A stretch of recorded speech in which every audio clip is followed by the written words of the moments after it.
Welcome to yet another burnout talk. So the fact that you're sitting here is like a signal. I wonder what's going on in your heads when you choose this talk. I mean, you're my friend, and that's a different story. But I guess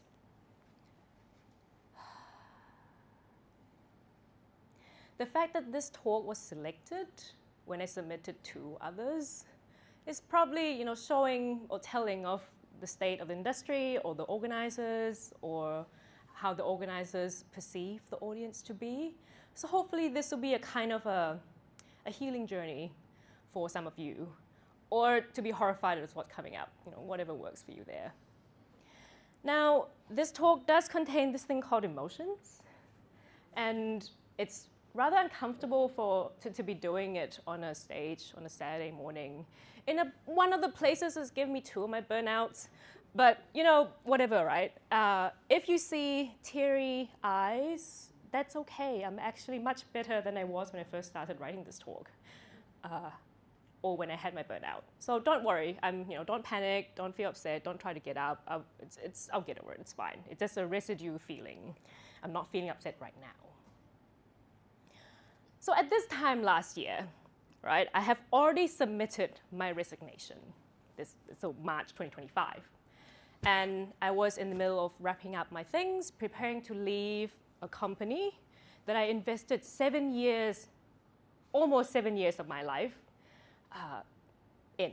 I invested in the people, the product, the process, all that jazz, and the community around it. I was burnt out at this time last year.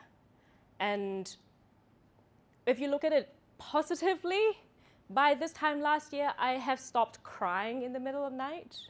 I was looking forward to things that I could be doing with my life over the next 8 to 12 months career break that was coming up. It was something I was looking forward to. At the time, I was like, I could go back to painting. I could do more Japanese archery that I've loved and been doing for 10 years. I could blog some more, or I was blogging, but I was doing blogs internally in the company, so the content cannot be taken out. So I could start properly blogging outside the company. I could explore one of the 52 ideas, actually it was 54 by the time I left, of side projects and things that I was interested in doing. I could do all of those things. And those things will keep me entertained. I would not run out of things to do over my career break that was coming up. So at this point of wrapping up, I was kind of, looking forward to it. Not happy, but just looking forward to improving. Now, fast forward to my last day in April. It was numbing. I felt almost nothing as I was heading from the wrapping up phase in March, heading towards the last day in April. Every day I would turn up, I would continue to support my team, the people who have supported. I continue my mentorship. I continue mentoring others and being mentored, obviously. All the works that I was expected to do, make sure the handover is wrapped up nicely, documentation's done. I even committed a whole code-based linting that we've been wanting to do for years. It was great. And by the time we get to my last day, when the countdown was over, on that day, I intentionally chose a day in which hardly anyone would be in the office. I wanted to leave without fuss and leave in peace, kind of. It helped that my teammates are all remote. By the time I was leaving the company, the team that I was with are all in Australia, in the US, in other parts of New Zealand. So they were not going to turn up to the office on my last day. And all the people who I'm friends with, who I work with regularly in the office, in a different team, don't come in on that day. So it was intentional. It was so I could just basically wrap up my laptop and go. I wrote my last spicy internal blog post. I dropped it off, and then I head over to IT. Actually, I was finishing writing my blog post with IT. And dropped the laptop off, hand my lanyard over at that front desk over there, which I've now found there's a little hole for you to slot your lanyard in, which is just saying something. I've just discovered it afterwards. And when I left the building, I was one MacBook lighter, and a whole load of emotion kind of just not went away, but was less prominent in how I was thinking and operating. But I wasn't happy. I was just feeling nothing. But the whole point of this last day, the whole point of this upcoming career break was so that I could feel something again. I could feel happy, I do something that I love, and come back, or not come back, switch career with more energy than I was before. But to understand the chain of decisions that lead up to this long career break, well, not long, some people took 3-4 years career break, but for me, this 8 months is quite a long time. To understand why I concluded I need to stop working in order to recover, you need to look at my burnout history. And so I've had 3 burnouts, in full-blown burnouts. I have some close calls, but the full-on burnouts happened 3 times, all of them in tech careers over my last decade in tech. I think I've always, through all this career, so I've been in tech for 10 years, I've always been a UI, UX, accessibility focused person. So it is my job to care about user accessibility, but also the experience of the people working around me, how they're interacting with the tools, how they're interacting with concepts. Do they understand enough to then elevate their own work or their quality? So even the way I pitched that, it sounded passionate, right? I also do a lot of community work. I hosted events. I try to mentor others. I try to help raise voices, help, just like doing all sorts of things that would generally help make the people's experience working in this industry around me better.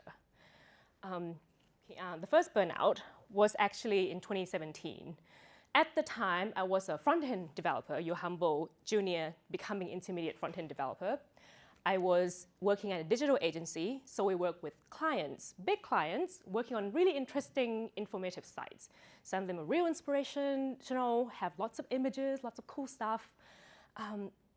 But because I spent, by that point, 4.5 years or 4 years at that company, I have grown from just a junior to intermediate to teetering towards senior.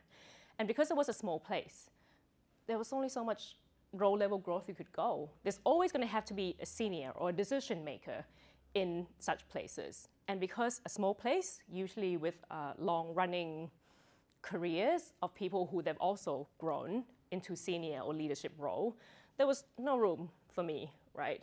But the thing is that it wasn't about the role level that was getting to me. What was getting to me was I was directly interacting with clients, and I'm seeing all these problems. I'm hearing from their point of view what is wrong with our either service or things we're delivering or the problem we're trying to solve. And so I would come back and go, oh, the client said this, here's all these things I want to help. Like, I know I have the skills to help. Can I please be allowed to help? And of course, because it's a nature of client charge per hour relationship, I just didn't have the authority because I'm not senior enough to make the decisions in those projects, nor the autonomy because we are locked into whatever the vendor-client relationship asks us to be. And so I can only help as much as my 40 hours charge for that week is allowed to do. I couldn't help beyond that, beyond the agreed scope. So I didn't know about burnout at the time, of course. Then one day, I was walking up the office stairs, and I started crying. And that was surprising, because I get emotional watching movies and stuff. But when there's a problem, I would analyze it, and I'll just get over it. I'll find ways around it, solve it, and move on. I don't really dwell upon stuff like this. So the fact that I was walking up the stairs and started crying, that was a big red flag there. So no one else know what to do. They're like, oh my God, Bryce crying, what's happening? So the seniors who were running around like chicken eggs, have no idea why. So I had to take a break for a bit. That was the first time I went through counseling because we had an EAP, the Employee Assistant Program at the company. So if you do have one, make use of it. But that was my first encounter to counseling. And as we were digging through, okay, what's the cause of this? Why are you feeling this way? What are the tools in which I could use to describe these emotions or what I'm going through? I realized there was those factors, right? The situation that had no autonomy. There was a few things going on in the company. And I'm like, no, I'm passionate about this thing, but I'm being blocked from doing the things that I feel is important, that my clients recognize it's important to do. So that helped me put words to the feelings and work out the next step. If my problem was that I need to feel a bit more authority and autonomy in my work, then can this current workplace provide that? With the way it is set up, with the way the project is, the long-standing relationships, and the way things are running with clients, no. The answer is an agency is not really going to give you that. It's very rare they do. And the fact that I've given me that sense for the last 4 or 5 years was very special. It's quite rare. So my solution was that I left that role. I left that role to a product company in a senior specialist role. So it would take my boxes, right? It would take my box off, okay, cool, I get a little bit more authority over, like respect and authority over the things that I'm good at and recognize what things I'm good at, but also at the role level in which I would be able to contribute to making some decisions about how my work runs and how I work. Did that help? Yeah, actually it did. It was great for the first 2-3 years. And then take us to burnout number 2. That was a few years later, thank goodness. There was that huge gap of 2017 to 2023. What was happening at the time was that I was working at a product enterprise as a lead engineer in a very high-performing team, in an area that is complex, that I was very invested in, how the UI, how the interaction, how the user works. It has a very, it's one of the best-known features of the company. And the team was great, everything was lovely, but if you recall, 2022 and 2023 was when there was just tech layoffs trend, both in America and then eventually trickled down to our New Zealand. And by that time, there was a lot of organizational grief. Lots of people were upset, there were people who left, there were people who were forced to leave. Even though it doesn't impact me directly, it does impact the morale of the company and how things are working. And so of course, once we have less people, we need to reorganize to find out what do we prioritize now, what do we do with the people who remains. And one of the things that I was in this team to do was that, yes, I would help build products with the team, but I would not, I would help build the product with the teams, with the current members and upskill a little bit. But my main goal as a lead engineer was to then upskill other engineers into understanding more of how to implement the UI and the front end in a more accessible, in more friendly, in the more way that it was meant to be used by our design system team who spent ages refining those little drop-down components, which still need to be rebuilt, but never mind. So because I was in this team to try to help with the training, as soon as the purpose of the team in the area shifted to something else that is not user interaction or user design, our designer was taken away. That was the first sign. Next was that our upcoming projects were all very back-end, data-heavy focused, which I do agree with. Actually, as I was doing front-end in that project, I realized, shit, yeah, if our back-end was easier to access, our front-end would have been so much faster to deal with. So don't disagree with that, right? But it means that no one has the appetite for front-end learning, for front-end training, for accessibility, for the software craft, for implementing things well in proper way, because no one's working on the UI. So my purpose in the team was almost redundant. And then I was put in a team that already have a line of succession for that senior role in that team. And because my teams, the whole area got restructured, I was taking up that headcount in the team that I was moved into. And I know that team really well. I know how high functioning it is. I know how they've been working so hard in grooming up these people to become this role. And after restructure, no one's gonna create more senior headcount, right? Restructure means it's gonna get more juniors in to like abuse them. So, sorry. So no, there was no real need for my specialized skill set in the team. And if I'll be operating in that team, sure, I'll be learning more back-end stuff, but I'll be getting a senior title and a salary while operating as a junior level in the team that I have no expertise in. And of course I want to learn it, but it just wasn't right. And so with this whole morale is low in the company, the way that they want to or not want to use my skill, how I can contribute to the high-performing team, all that factored into just yet another burnout. And this one was bad. This was bad enough that I realized, no, I need to just stop for a bit, this was fresh off the rounds of layoff, like maybe 3-4 months, a quarter, so that's still fresh, right? Planning's still happening. I just wanted to things to settle down a little bit, just enough that I can come back and go, right, now that the grief is partway there, there's rebuilding. What can I do to contribute my skill set to the rebuilding effort, wherever it is in the organization? So I requested, please, I beg you, give me 3 months off, finger in the air.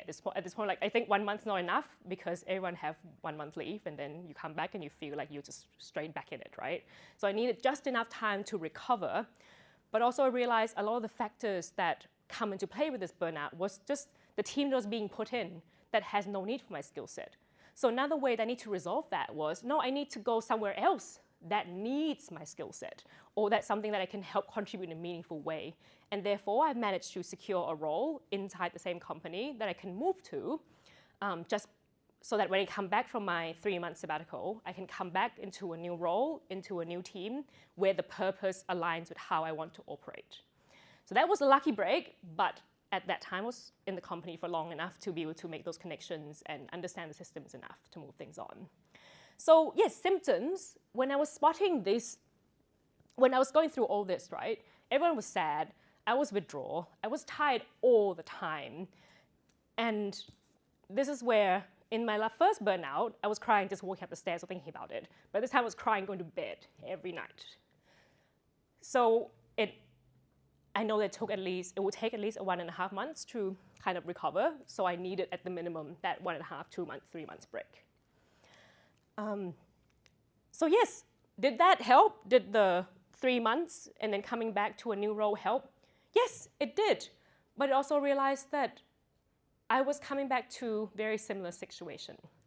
What leads me to burnout number 3. You see how the timeline between the first one and the second one is like very different from the last two? Yeah, so the factor of the constant restructures applied. It's still the same low morale situation. People are still finding their heads, their way around new systems. So the morale at the company was all-time low. In this new team, I was a lead engineer of the same company, but my job has shifted to actually focus on uplifting quality overall of the company's way of implementing UX implementation. So the thing that I wanted to do in a particular product area that no longer has appetite for it, I get to now do at the company level. So in a way, that was a challenging thing, right? It's like it's using my skills, I'm getting a wider scope, I'm in a team who specialize in quality in which I can learn more from. So my teammates are super, super motivated. But then, of course, the organizational restructures. The latest round of restructure that leads to this particular burnout was weird, because I was already feeling a bit better when I come back, and then I'm seeing trends around how people were talking about things, how our work gets assigned to us from quality focus increasingly become paperwork and red tapey type work. And so you can already see that our skills as a whole team, not just me, our whole team skill was slowly being devalued the whole time.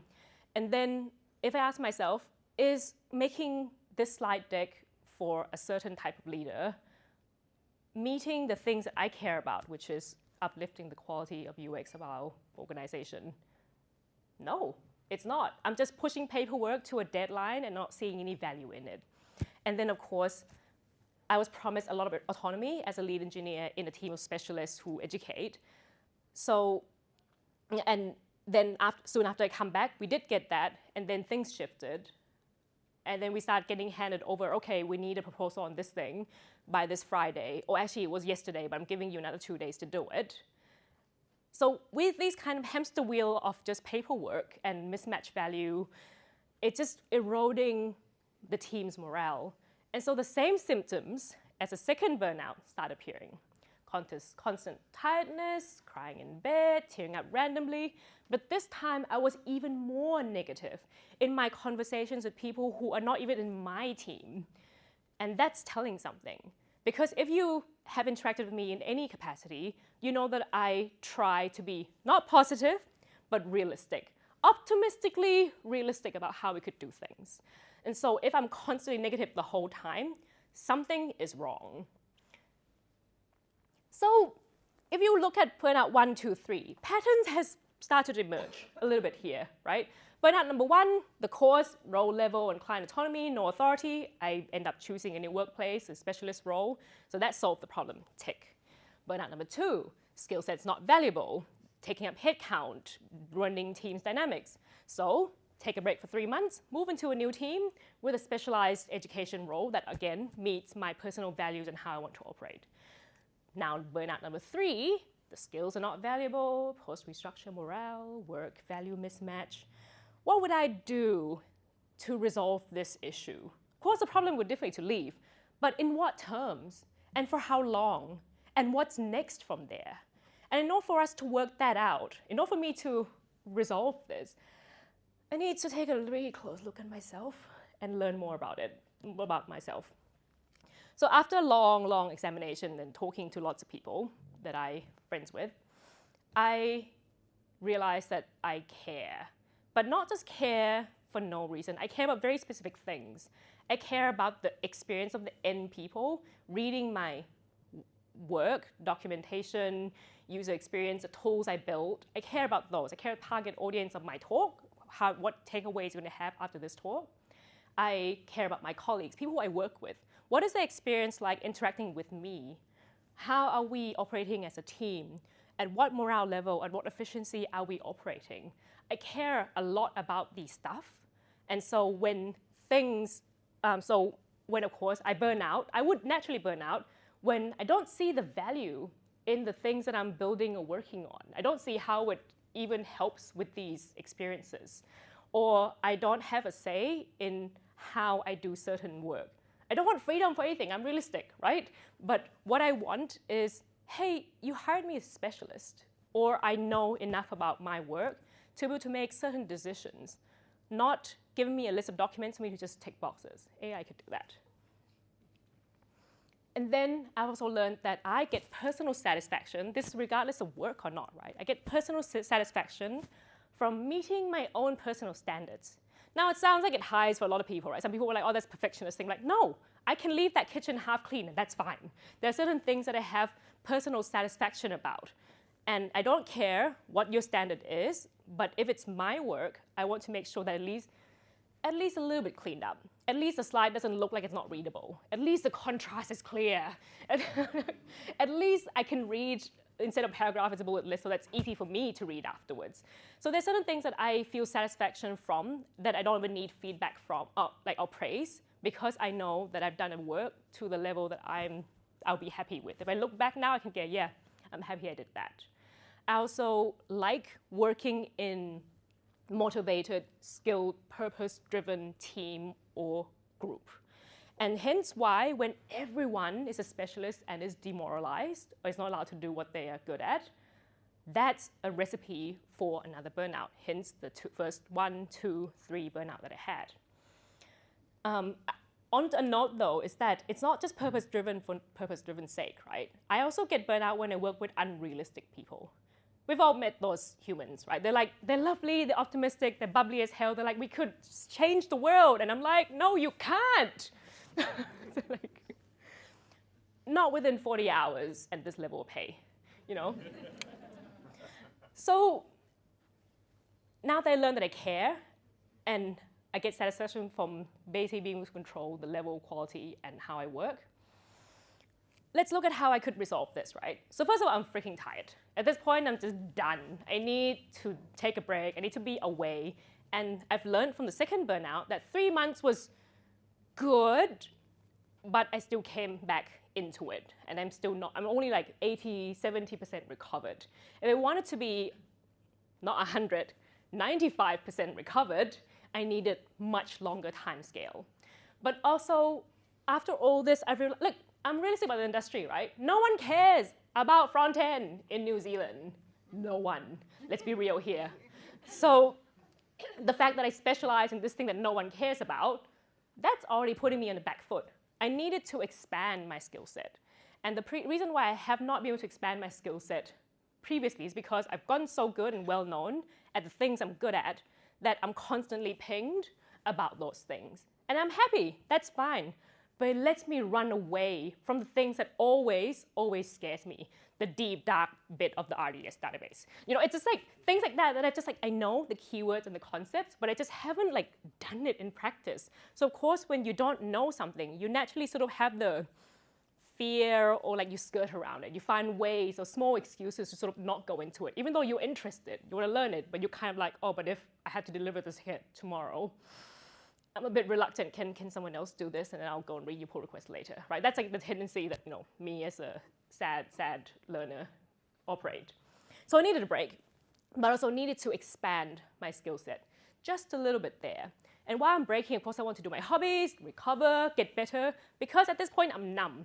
How do I get that spark of joy back? And if I can't do it at a workplace because no one cares about front end, then I need to find something else to care about. And that's, I have many hobbies. I sew, I walk, I paint, I do Japanese archery. There's so many things that I do that I just stop doing when I am burnt out or depressed. And so let's get that back in. Let's get that back into your life a bit. And of course, if possible, explore alternative careers. Because by this point, I've already started a company, I co-founded a company called Tech Rally. I've learned that I could do all parts of that type of business, event organizing. I left it in the end because there was a whole bunch of reasons. Burnout was one of them, but I wasn't burnt out from that, right? It was just like, it wasn't the right time. I wasn't in the right space. And I realized I wanted to find other type of business to be involved in. And so one of the things was explore what that could be. There's side projects, there's skills I can learn to see, you know, where I can go from here. So that's how I worked out what I kind of need, like right now or soon. Right? So I left in April.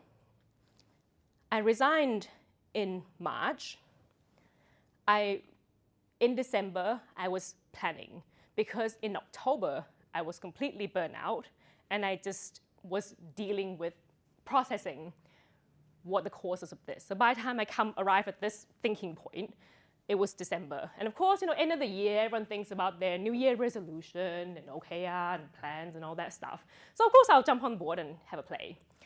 But in order for me to leave, I need to work out what can I actually afford? How much money do I have in my bank account?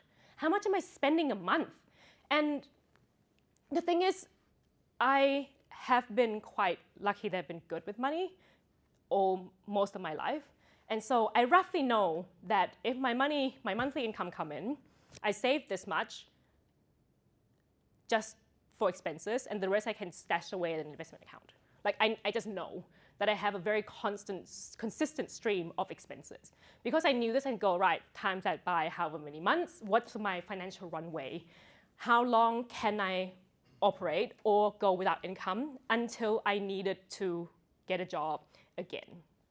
So I've worked out to be somewhere between 8 to 12 months, which is damn lucky. But it also means that, because I haven't traveled since COVID time. That's probably why I get all that savings. And I was also saving up for a house, which I no longer am buying. So that was one, right? Working out how much I can afford, what's my runway. And so working back from there, it's like, well, in that case, when is my starting point of me depleting my savings? When can I actually leave this place? And I discovered that, okay, some companies, if you're in startup or in scale up or you have share values, you would know that like shares is released at a certain time of the year. So you want to make sure that you get that shares first before you actually leave, right? So this is where you want to go and read your employment contract or the updated rules around remuneration. What's your, if your employer provide some sort of health insurance plan or life insurance plan, how much would that cost if you're paying that yourself? Do you need to cancel it? Do you need to adjust it in some ways? Like, so these things that we hardly think about, frankly, you kind of should think about now because it factors into your and my runway. And that's how I work out, okay, I want to leave after this point because I would collect all these benefits, and then I was preparing to go. And then, of course, how would I spend my free time? Because taking a break to go travel the world is different from taking an intentional career break to recover and prepare yourself for the next phase of your career. And so you don't want to be wasting time. Rest is not wasting time. But resting for 8 months of doing nothing, that is wasting time, right? So let's be clear here. So because I had plans of like, okay, I'm gonna rest for a bit, I need some time, but then I have all these like events that I want to, they were promised to help out with, that I want to make sure that I'm gonna get there. So of course I sort of like roughly pinpoint April somewhere there, August is somewhere there, and then there's another event here. And I kind of left my schedule kind of loosely there. If I don't meet it, there's only about 3 deadlines in the next 12 months, so that's fine. Then working out when do I need to start working. Because I already know my runway, and I've already know my rough timeline, I go, right, it takes about, let's be realistic here, specialist role, whatever, right? 3 months to get a job that would be my minimum salary for going back. In that case, okay, so I should start, if my runway is 8 months, I should start kind of casually browsing or getting in touch with my connection again, 3 months off before the end of my sabbatical. And then, would I just return to any job? Like, what if the same company that I left decided I now want to hire a specialist role again? Would that meet my criteria? Would I be tempted to go back? Or if there's another place that wants to hire for the exact same type role, what conditions would I leave my sabbatical early or leave and be not happy but not burnt out again? I think it's unrealistic to expect that when you're just recovering from burnout, that you go into the next role and you'll be honky-dory, right? That's not going to happen. Or at least people who have experienced any kind of burnout will know that's not going to happen. What you can expect is the condition likely to cause my next burnout within 6 months, 1 year? That's the condition in which I was going into. So I've done the planning, I've submitted my resignation, I left. What did I do for 8 months? So turns out I swapped a 9 to 5 office job role to an 8 to 9 full-time construction work role. Because what's happening here is that my house is a classic single glaze, aluminum frame, not thermally broken home. And we've been saving up for double glazing this place for a few years. And then suddenly the glazer's like, oh, well, we have availability, so we're going to shift you up 4 months and then do your house now. And we're like, well, okay, I'm off, I suppose. I'll go and do that. So the thing with double glazing is when they install it, they'll install the windows, they install the frame, but in order to meet the waterproofing warranty, you should be painting the window, sealing it in, right? And so of course when they install it, there'll be like cork lines and whatever things that need to meet. So I've been doing DIY. So I spent a whole month doing 8 to 9 hours. And my back was not enjoying it. But the end result was great. So now we have a nice warm home for this horrible summer. Yeah. I also did more DIY, right? So not only that I was doing my construction at home, I was also doing DIY at the Japanese archery or Kyudo location, because we have a 10-year-old outdoor dojo that is beautiful. You hear birds singing. It has 0 cover, and it has all the earthwork and the uncleaned, unsealed, slippery decking that's been around nothing's been done for it for 10 years. So for health and safety reasons, we actually had to scrub the damn thing clean and basically try to seal it. It wasn't summer enough for seal it, but never mind. But at least more DIY work. So that was 2.5 months gone of my 8 to 12 month sabbatical. I mentioned before that I've co-founded New Zealand Tech Rally. It's still running. There's an event later this year. I have no stakes in it anymore, but I'm going to advertise anyway. But the thing is, I knew that I needed to leave the place. And so I was in the middle, so during this sabbatical, I took an opportunity to make sure that we'd done the right paperwork, that the director or co-founder is properly leaving from the company register, everyone signed the paperwork, we split everything, all that good stuff, right?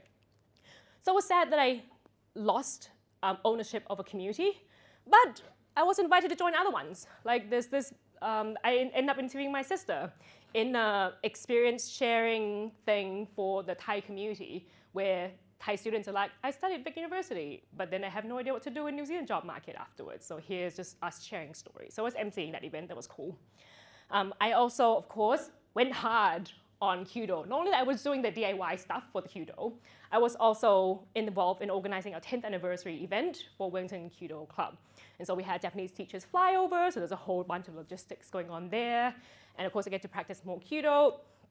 And then right after, I escorted my very mature teacher back to her home in Japan.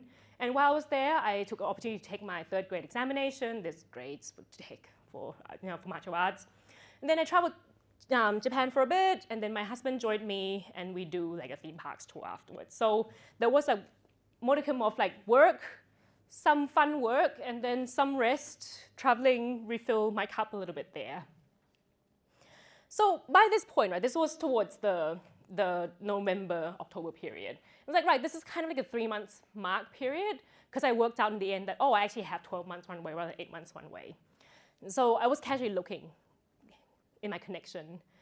And as I was looking, I set myself conditions. I've now learned about myself better and set a few conditions for myself. I know for a fact that I get burned out. We don't see value in my work, right? I don't have a say in what I do. I'm in the role morale environment, so it can't be a place that's like sort of going downhill or being sold or something like that.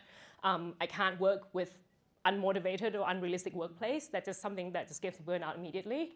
So a new place cannot meet these conditions. So in that case, what does that translate to actual positive condition? So for a post-burnout role, I go, right, I now worked out what the minimum salary needs to be for me to pay my expenses, but have a little bit of savings. Like, so, I don't want to deplete my savings, right? So let's be realistic here. So here's a minimum. If it meets the minimum pay, then even if it's on the bare minimum, fine, I'll take it. Job market's tough, right? We can't be choosy. I want to make sure the company makes its own product because, again, I want to avoid a digital agency thing where I'm only allowed to care for 40 hours and then leave half-finished work behind. I want the company to be New Zealand focused, not because I'm patriotic, New Zealand's cool, but I want to be in a company where there's enough stability and they're comfortable serving the New Zealand market, that they're not in the rush on a scale-up mode to try to go elsewhere, just for a while, right? Because I want like a bit of stability there. I want it to be small because my tendency to help with collaboration and communication would lend me to go, all right, we need to ship this feature. I'm like, have you talked to customer service? Have you talked to the team making content to help support? Have you talked to the design system team because you're basically using their stuff in the wrong way? Like, I automatically think in systems.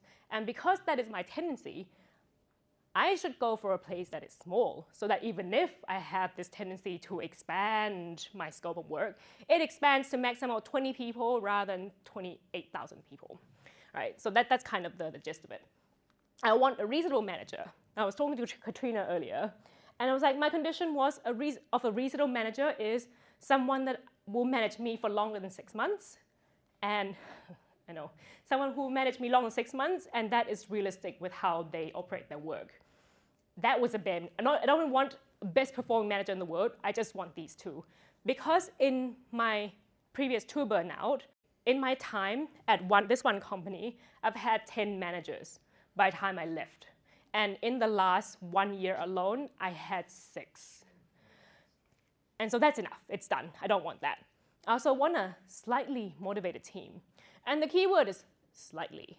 I don't want, I'm going to share the government here, but I don't want like classic, like the worst bit of government where it's like people just there, take a paycheck, leave, don't care about the work quality and stuff. Like there's better government, but there are some low end there too.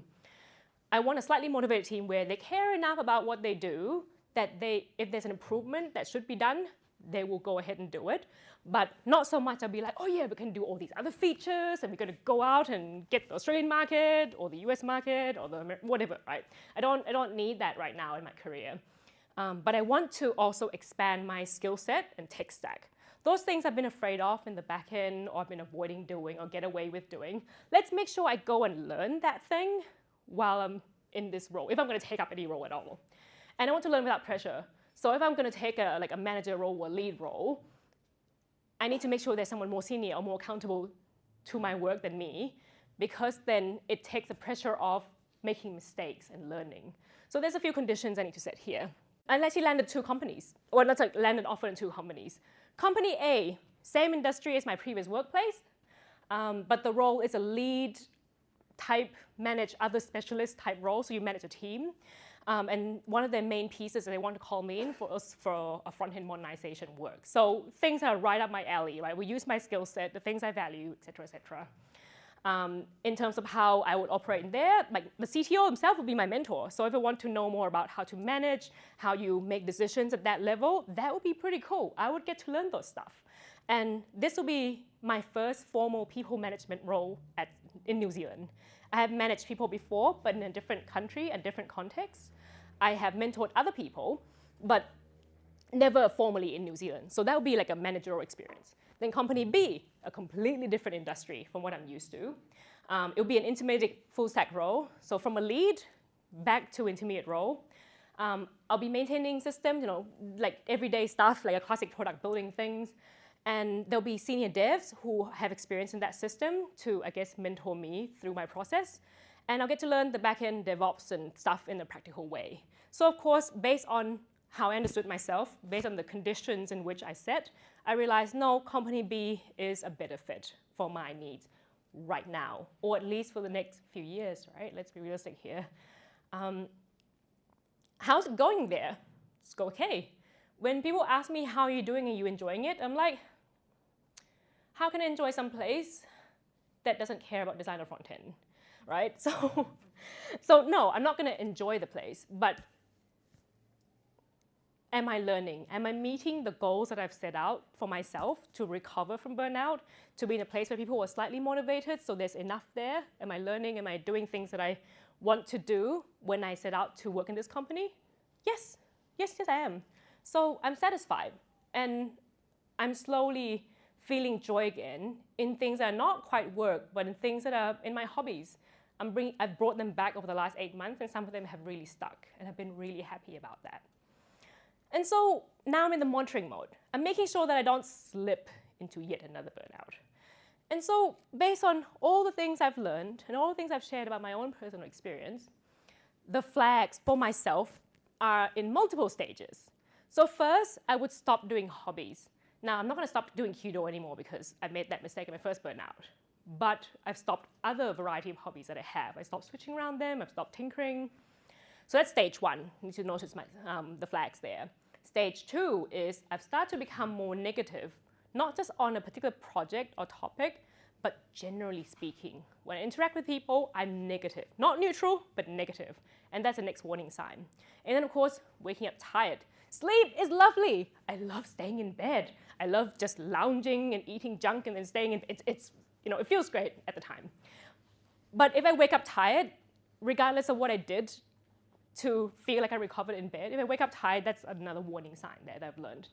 If I'm always tired, that's another thing as well. And then, of course, stage 5 is when it gets more extreme. Right? That's when, no, this is where I get see a counselor. This is where I need to do, actually put in intervention. Is I randomly tearing up when I think about certain things or certain topics or even just certain themes of things. And then, of course, stage 6 is where I need to get out of this place. I need to stop working right now. Is if I sob myself to sleep, like I did in my third and second burnout.